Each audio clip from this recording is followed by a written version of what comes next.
You arrived today, and suddenly Manohar Parrikar's government found a very nice opportunity to file a case by Anti-Corruption Bureau against Ravi Naik. And Ravi Naik's name is figuring in your list of probable candidates also. You feel it is a coincidence or it's a well-planned thing? See, we have seen the style of functioning of the BJP. They are expert manipulators of facts, expert manipulators of making false allegation and charges. I don't know about the facts of this case, but You feel that timing is too suggestive? no, we have no issue with that. If anyone from the Congress party has done something wrong, which is illegal or which has breached the law, action should be taken. We will not speak up for them. But at the same time, there should be some introspection by Mr. Manohar Parrikar also, what promises he had made and what he has delivered. John Fernandez has taken a very good stance. Wherever he goes, he first apologizes to the people for whatever wrong things Congress did during the previous regime. You feel that such kind of apology would help in creating a positive perception? See, we were voted out by the people of Goa. Obviously, we must have done something wrong because of which we were voted out. Even as a chief minister, I was elected twice. Yeah. Third time, I couldn't make it. So I took the responsibility and the blame on myself. Yeah. So there's no harm on that. It helps in creating a positive impression. You Indians are very emotional people. So therefore, anyone who has, if by mistake committed something which is not correct, and if he apologizes, people forgive. How do you think Congress will come out of this Telangana tangle? Is there a way out, or No, at the moment the Telangana bill is passed in the Rajya Sabha and the presidential proclamation takes place, our commitment made to the people is over. Then we move ahead. then why there is so much dissent within the party? Dissent because of the very high degree of sentiments of United Andhra amongst the coastal Andhra people in the Rayalaseema, because of their affinity towards the city of Hyderabad. But why now? Why not before? It's always been. You see, Hyderabad has become a symbol. Including your own chief minister.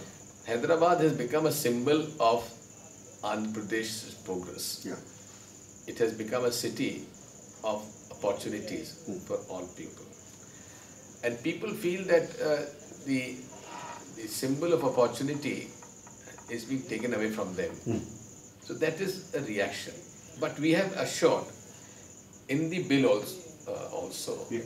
that people will continue to have the same facilities for next 10 years what they were getting in the United Andhra Pradesh. But when such kind of a revolt happens within the party on the eve of Lok Sabha election, we could say, wouldn't it go against you and it will benefit allies of NDA? This action was not taken with this consideration. Whether we lose or win is not an issue. The most important allegation is the Congress is targeting No. those seats in Telangana, No, and that is why you are pushing so aggressively. If so, then we wouldn't have taken the decision. The Congress party has taken a decision because we had committed to the people of Telangana, and more so after every political party in Andhra Pradesh had given in writing that they support the state of Telangana. Therefore, we took a decision. It was not made on political consideration. It was made on the sentiments of the people. Do you feel bad that party failed to create consensus within? See, if the people and the leaders of Seema Andhra, in fact, the Chief Minister also, had he sort of realized that he has also been elected by the people of Telangana as a Chief Minister, he should have acted more as a statesman rather than as a factional leader. Because it is not only the MLAs of Seema Andhra who had elected him as the Chief Minister. Correct. MLAs of Telangana also. Correct. So he should not have taken such an extreme stand. Chidambaram said that Congress has been too tolerant on the issue and that has backfired. People have taken advantage of that tolerance. Chidambaram is a senior leader. You feel that that tolerance I backfired? would not like to comment on his statement. Because when Kiran Kumar Reddy resigned, his first thing was, we tolerated too much. I would not like to comment on You would- Chidambaramji's statement. Coming the last issue. Last issue is definitely Narendra Modi. And considering the wave that is getting created, the opinion poll results that they are getting, what can be the last minute counter attack strategy for Congress? You see, it's nothing new for us. In 2004, India Shining, there was a wave in favor of BJP. You feel that this is like India shining? 1 second. Yeah. Again in 2009, people had decided to make Mr. Advani as the Prime Minister of this country. Okay. This time there is a hype for Narendra Modi ji. 2004, 2009, your predictions, the surveys and the media were proved wrong. We shall prove you wrong this time also. You feel that this is like India shining? Yes, it is like India shining. What is Mr. Narendra Modi done? What has Mr. Narendra Modi done in Gujarat? Please go and see the state of Gujarat. But in 2004, BJP was in power and they were riding on that India shining campaign. In 2009, to run up to the polls, Congress did not create any fatal mistakes the way it is doing right now. What fatal mistake have we committed? Tell me one. Including Give me one yes, instance. Yes, including comments of some of your senior leaders on Narendra Modi, which is creating a better impression for him, a better opportunities for him to convert them into a campaign strategy. That is not such a strong point. We are talking of delivery. We are talking of issues which the country has faced in the last 10 years and how the Congress party has dealt with it. UPA government has dealt with it. That is more important. A stray comment by a senior leader of a chaiwala Congress party has immediately condemned that statement. We don't make such statements. They are free to make this is a big issue, but that is not the issue. Can a simple issue of a chaiwala can generate sympathy all over the country? Don't forget that a son of a landless labor of Kerala became the president of this country. We made him. Yeah. Don't forget. The second issue is people say that Rahul Gandhi has failed to establish himself as a leader who can be an alternative to Narendra Modi. That may be your perception. You feel that Rahul Gandhi is a Rahul Gandhi perfect, strong, credible alternative to Modi. Rahul Gandhi has a great potential, and you will see that he emerges a very strong leader. You feel that he is a perfect, credible alternative.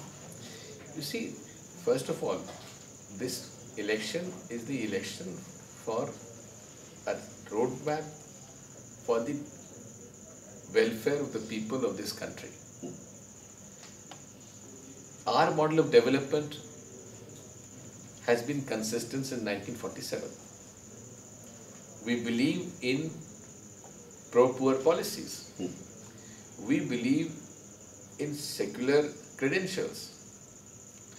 We believe in changing with times.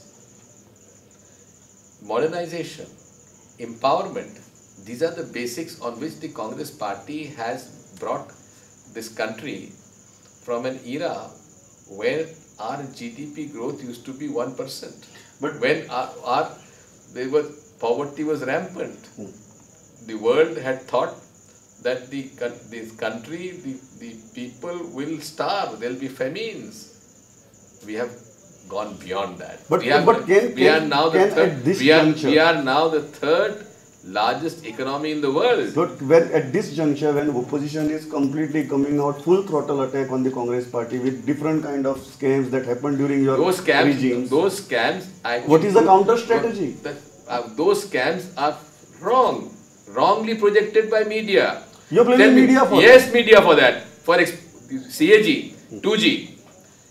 The media said, Don't you think media, Congress... one second, let me tell you, Yeah. let me complete. Yeah. You went and projected a CAG remark of potential revenue lost of 1,72,000 crores in 2G. You projected that as a scam. It was not a scam. And events have proved it was not a scam. You projected the CAG report of potential opportunity lost and coal block allocation of 1,83,000 crores, which was also wrong. If this is the media hype that you have created. But don't you think Congress also failed to come forth by putting all these defenses against all those scams?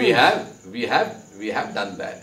In fact, every action of the Congress party and the UPA government has been in the interest of this country.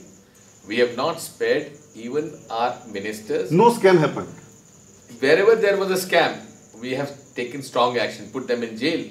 Why was Bangaru Lakshman not sent to jail by the BJP when he was found taking money on record? Why case was not registered against him? Why Mr. Yadurappa has again been taken back in the BJP? Why should BJP talk of corruption when they are... BJP has no right to talk about corruption. No right to, and that too. Congress party has taken steps like Right to Information Act, which has brought all these scams in the public domain. Number one. Number two, we have strengthened the Money Laundering Act, which has become extremely strong. Will the remaining anti-corruption bills go through? They have been passed in the Rajya Sabha today. They will be put up in the Lok Sabha also now. So you are hopeful that they will be passed?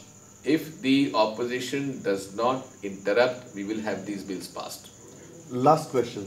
Run up to the elections. One thing that you would like Congress to amend before the voting day?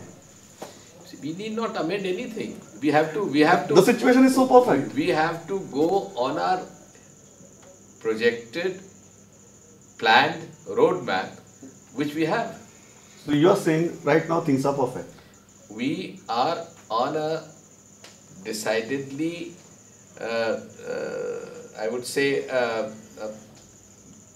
planned roadmap, and we are going to fight at every step these forces of communalism, these forces of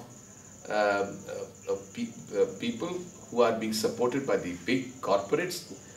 We have to fight these forces which are totally siding with the rich, who are against the poor. These were the forces who attacked the food security bill. And you are on the right track. Therefore, we are going to go ahead to strengthen the economy, Indian economy, which we have brought out of the global recession. No amends required. We are going ahead at our planned strategy, and we shall prove it. Digvijai Singh, thanks a lot for talking. Thanks. Thank you.